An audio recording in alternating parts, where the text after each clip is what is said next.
Hello guys, welcome back to my YouTube channel. Um, so it's been a while since I uploaded a video because I have been working on something.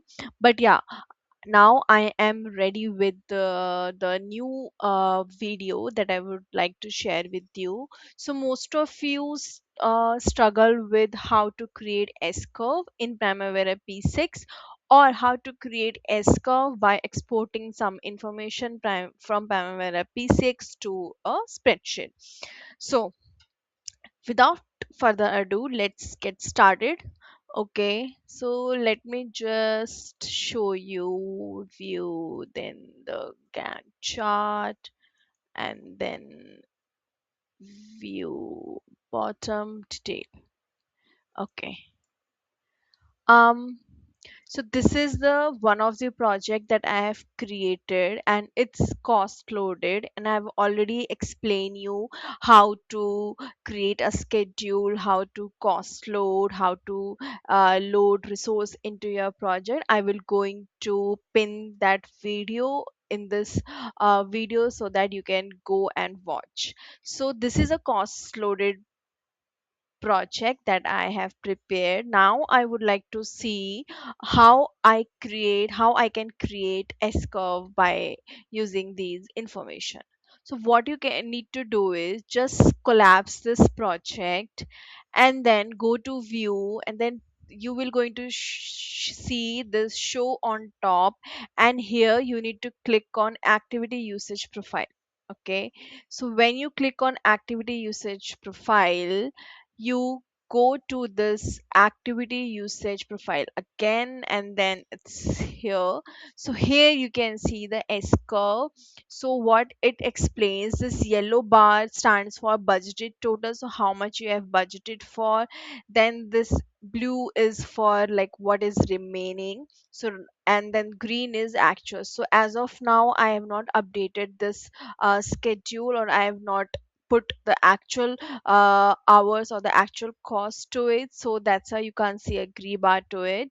Now this is all same, and this is the line that you're seeing is cumulative. Okay, so right now it's only blue because everything is same budgeted and the remaining is same, and then we don't have any actuals, so that's why.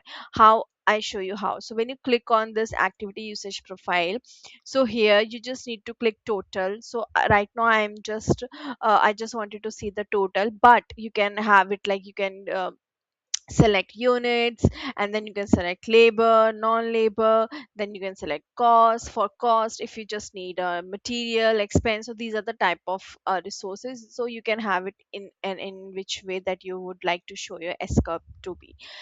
For now I just click total, and this is by date. So this is the histogram chart.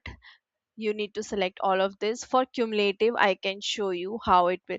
So example, I just wanted to see actual. When I apply, so see there no actual, so there is no line. When I click on yellow, so see yellow. Okay, same as. And when I click blue, so it is same. Okay, so there is no difference, so we should generally select this. And now if you want to see the planned value cost, earned value cost, estimate at completer, so you can click or select all of these fields here. For now I just leave it as it is.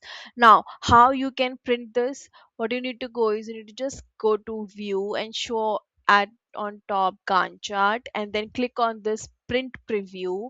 And in the print preview, what you need to do is you just go to here, and the option, just see all of these are unchecked. This Gantt chat activity table, these are all, this should be all unchecked, and you just wanted to have this profile, and just check this start date and the finish date, because sometimes what happen is if your date is not as per your schedule, so you will not going to see the whole a whole S curve. Okay, now click OK.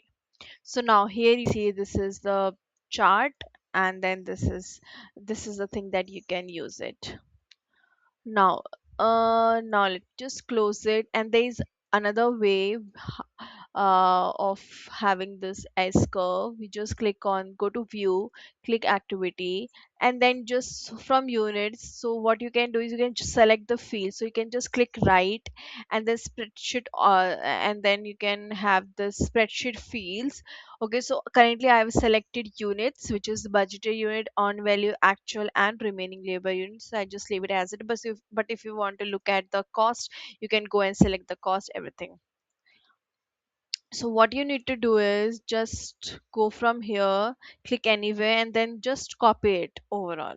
Okay, control C, and then go to this table and then insert here, control V. Okay, now these are the things, date, time, and everything is here. First you need to select this, control F, and then you need to replace all with blank so that you can just see the numbers. Now this is a S curve which I have already prepared it, and this is a common template that we use for preparing the S curve. If you want this file, you can just ping me. I will ping me. You can just ping me on my email address. I will going to share with my I will going to share in my description box, and then I can share this file with you so that you can use this file. So what you need to do is you just need to copy this time frame here, and then just copy this whole of the section, and then okay, and then this is a cumulative, so you just need to add one by one, and then the last thing, and then this is S curve. So currently you can just see one line, same as what you have just see on the P6, because everything is on track. I mean, there is no actuals to it, so you can just see one, which is one line. Okay, but if you start updating your progress, you will going to see three different lines, or two different lines, which is planned versus actual, so that you can have a comparison.